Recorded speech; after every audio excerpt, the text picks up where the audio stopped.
মহাভারতের যুদ্ধ শেষ হয়েছে হাজার হাজার বছর আগে, কিন্তু যদি বলি সেই যুদ্ধের এক যোদ্ধা এখনো জীবিতই।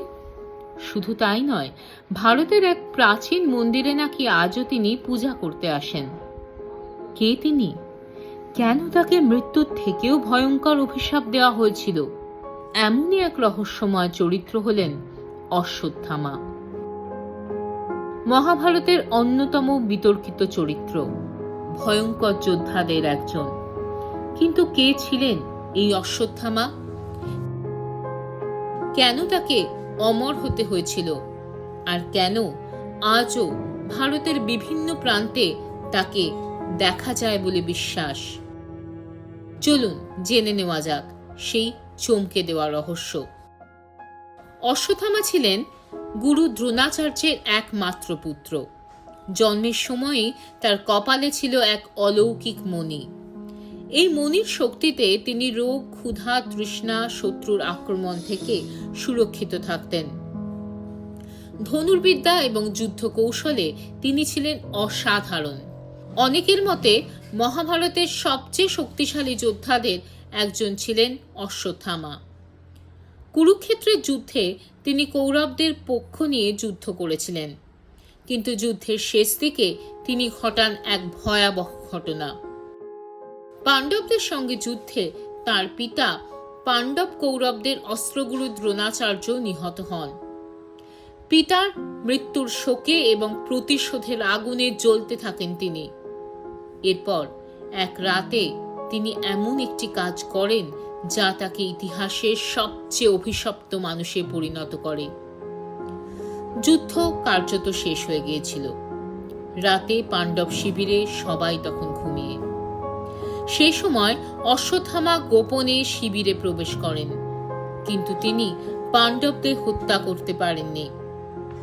বরং ঘুমন্ত অবস্থায় হত্যা করেন দ্রৌপদীর 5 পুত্রকে। এই নিষ্ঠুর হত্যাকাণ্ডে কেঁপে ওঠে সমগ্র কুরুক্ষেত্র। কিন্তু এখানেই শেষ নয়। পাণ্ডব বংশ সম্পূর্ণ ধ্বংস করার জন্য তিনি আরো এক ভয়ঙ্কর কাণ্ড ঘটান। তিনি ব্রহ্মাস্ত্র নিক্ষেপ করেন উত্তরার গর্ভে থাকা অনাগত শিশুর দিকে। সেই শিশুই ছিল ভবিষ্যতের রাজা পরীক্ষিত।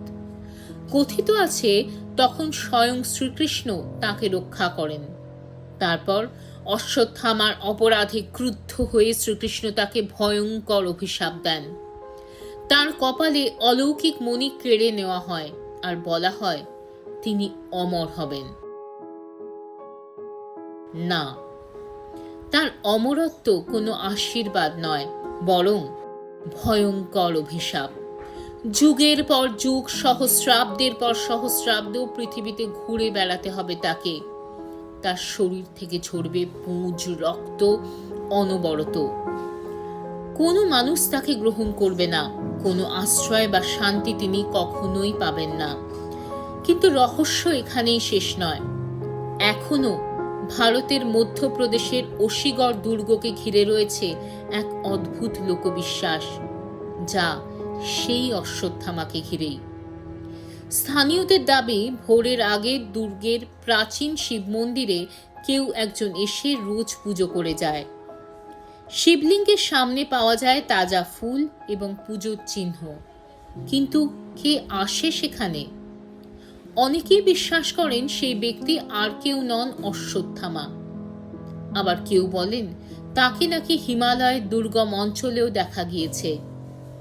হিন্দু পুরাণে আরো বলা হয়, কলিযুগের শেষ সময় যখন ভগবান বিষ্ণুর 10ম অবতার কল্কি রূপে আবির্ভূত হবেন, তখন অশ্বত্থামা তার অন্যতম সহযোগী হিসেবে ফিরে আসবেন। অশ্বত্থামা কি সত্যিই অমর, নাকি এটি শুধুই হাজার হাজার বছরের পুরনো এক কিংবদন্তি? আপনার কি মনে হয়? কমেন্টে অবশ্যই জানান।